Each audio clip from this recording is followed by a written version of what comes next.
Welcome to Luca is a Billionaire, where the only thing I invest in is your answers. Gather a Phillips #00 screwdriver, plastic spudger, and fine tweezers before starting. Put on an ESD strap to prevent electrostatic damage to components. Prepare a magnetic screw mat to organize tiny screws and plates. Use a heat source set to 60 degrees C to soften rear adhesive evenly for 3 to 4 minutes.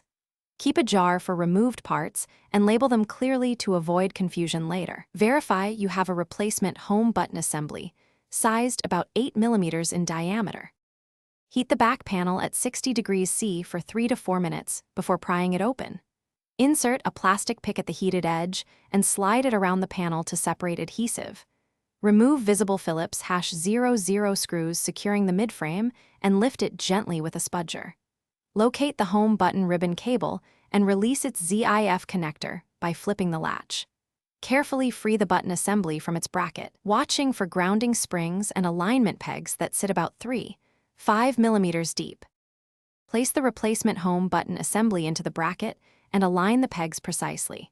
Ensure the ribbon cable seats straight into the ZIF connector and close the latch gently. Refasten all Phillips #00 screws to secure the midframe without over-torquing the threads.